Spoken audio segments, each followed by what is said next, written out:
السلام عليكم، مرحبا بكم في سحرة كويزين. نتمنى ان شاء الله تكونوا كاع لاباس، صحتكم غايه، اموركم بخير. بعد غياب طويل رجعت للقناه ورجعت لكم في هذه المناسبه الكريمه اللي هي شهر رمضان. جيتكم بهذه الوصفه السحريه، هذه العجينه السحريه اللي صراحة سحرية سحرية، وخصوصا لأصحاب المشاريع يعني النساء اللي يساعدوا يعاونوا رواحهم في البيت. هذه وصفة مقادير بسيطة وتقطع لكم بزاف. دوك أنا كنت صراحة شفتها في قناة من القنوات واحتفظت يعني بالمقادير، عجبتني وقلت نجربها ونشاركها مع مشتركة توعي، ما نحتكرش بها نفسي فقط. وصراحة يعني صدقت وجات من أروع يعني العجائن، وعجينة سحرية بمعنى الكلمة. دوك نبداو هنا مع بعضنا. سامحوني يعني مانيش عارفه كاع كيفاش راني ندير نهضر، دوك كنت غبت على القناه بزاف، يعني نسيت ومانيش عارفه كاع. المهم نكملوا مع بعضنا. عذرا، هنا نشوفوا المقادير نتاعنا. عندنا الزبده، عندنا يعني العبار نتاع الزبده، عندنا 300 غرام نتاع الزبده. كما راكم تشوفوا انا جايبه هنا الميزان نتاعي. اللي ما عندهاش الميزان تعبر يعني بالكيله فقط. دوك نقول لكم كيفاش تعبر بالكيله. نعطيكم العبار بالميزان ونزيد نعطيكم العبار بالكيله. دوك هنا بالميزان ندير 300 غرام نتاع الزبده، وندير معاها 150 غرام نتاع الماء مع عادي يكون من الحنفيه، ونزيد معاها 150 غرام نتاع الزيت، قرصه تاع الملح. يعني هذه كمكونات اوليه. دونك هنا اللي ما عندهاش الميزان دير عبر نتاع الزبده، بغا 300 غرام ولا العبر اللي عبرت به. المهم العبر اللي عبرت به الزبده دير النصف نتاعه ماء، ودير النصف نتاعه زيت، دير قرصه تاع ملح. وهنا تستعملوا يا اما الميكسور يا اما البرا ميكسور. المهم ما تستعملوش برك الباتر، ايفيتو عليكم باسكو يدير يعني صعيب باش يدخل الزبده في الماء ويدير لكم فوضى كبيره في المطبخ نتاعكم. دونك انا من الافضل ضربوا بالميكسور ولا بالبرا ميكسور. كما شفتوا كنت درت انا المقادير نتاعي في الروبو، ونجي هنايا ندربهم مع بعضهم. كما راكم تشوفوا هنا كنت خلطت المقادير اللي عندي، وهنا شوفوا كيفاش عطاتني هاد الكريمه هذه.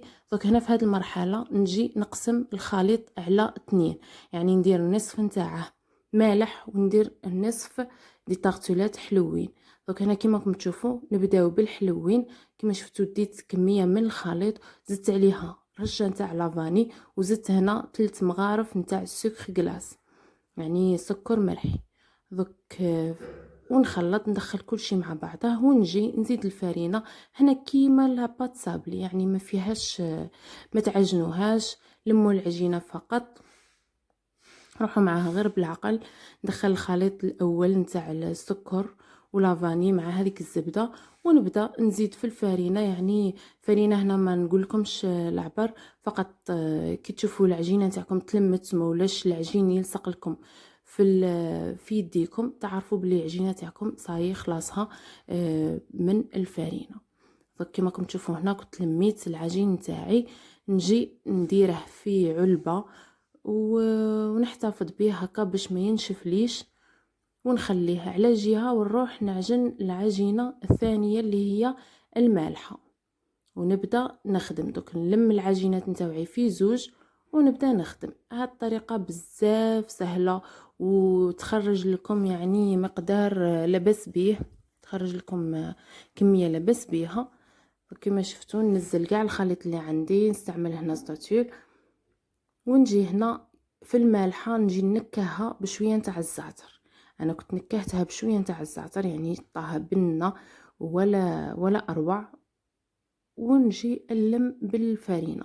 كما شفتوا هاد العجينه هذه مستعملنا فيها لا خماره حلويات لا حتى حاجه، فقط زبده وماء وزيت. ما كانش على ما اظن ابسط من هذا الشيء. اقتصاديه بمعنى الكلمه، وتقطع لكم بزاف. هذه كما قالت السيده اللي كانت قدمتها، قالت لكم هذه لاصحاب المشاريع للنساء اللي يبغوا يعاونوا رواحهم من البيت، يعني تربحوا فيها مليح مليح. وكما شفتوا لم العجين تاعي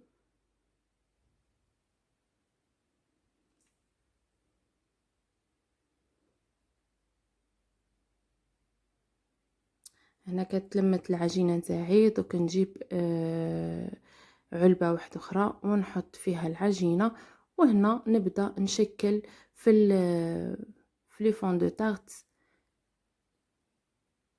دوك ندير بهم دي باغيت، كيش، ندير بهم دي تارتلات، النوع اللي بغيتو نتوما.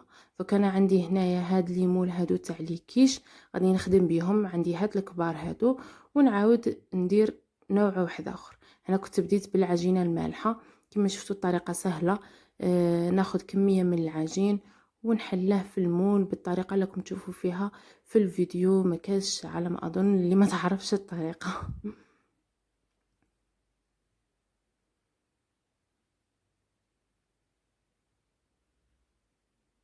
نكمل هنا نعمر نفيني الحبه نتاعي مليح. حاولوا كيفاش ما تخلوش الفراغات باش العجين تاعكم كي تدخلوه يطيب ما يتنفخ لكمش. هاد العجينه هذه ما تحتاجش ديروا لها يعني حبوب جافه من الفوق باش ما تتنفخش، ولا لي زاستيس اللي نديروهم باش العجينه تاعنا ما تتنفخش، ولا تدخلوها كونجيلاتور. ولا انا كنت حضرتها وسخنت الفرن تاعي ودخلت الطيب مباشره، يعني تتنفخ لكم شوي مي حلوا الفرن تاعكم وعاودوا ولوا تقبوها بشوكه وهي نزلت وما تطلعش بزاف. حاولوا فقط ما تخلوش الهواء بين العجين والليمون. فكما شفتوا كنت عمرت 10، انا عندي 10 من هاد الليمون الكبار، راكم تشوفوا فيهم باللي كبار، ومازال باقي لي العجين نزيد نكمل به ديمول صغار. هاد الكميه كانت يعني هاد النصف نتاع العجين اللي قطعته كانت خرجت لي 20 حبه، 10 من هذوك الكبار و10 من هاد لي سيركل الصغار اللي عندي. انا يعجبوني هاد الشكل بزاف، يجيني شكل راقي، دونك دائما نبغي نخدم بيهم. كما شفتوا ندي العجين تاعي نبسطه ونقطع دوائر صغار ونروح نخدمهم في لي سيركل. كنت غبت على القناة صراحة، يعني ما لقيتش دعم كبير، لقيت روحي نشارك وصفاتي يعني من كل قلبي ونعطيكم يعني كاع واش عندي ونشارككم كاع الافكار اللي عندي، ما نبخلكم حتى بحاجة. ما لقيتش دعم كبير وما كانش هذاك علاه فشلت صراحة، فشلت.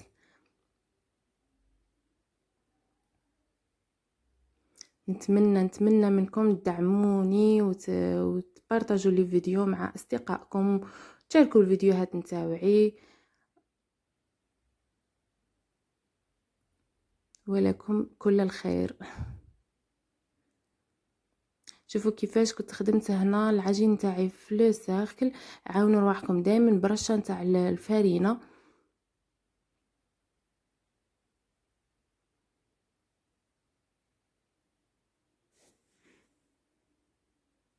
انا نخدم الحبه نتاعي مليح ومن بعد نجيب الموس يعني ونفيني الحبه نتاعي باش تجيني لا فينيسيون هي الصح.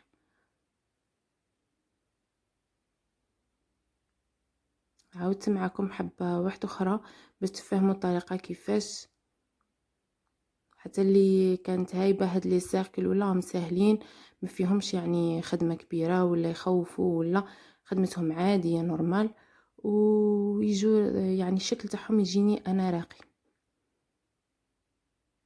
كما شفتوا هنا كنت بنفس الطريقه خدمت لي فون دو طارت الحلوين، كملت كلش، طيبت، سخنت الفرن تاعي. كما شفتوا هادو المالحين راكم تشوفوا فيهم يعني ما يدوش لون كبير، باسكو نعاودو نعمروهم بالحشو ونرجعوهم للفرن يسخنوا.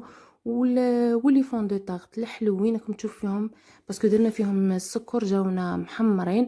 دونك هنا شوفوا العجينه، بغيت برك نوريكم العجينه باللي تتفتت تجي روعه، يعني عجينه نتاع صابلي.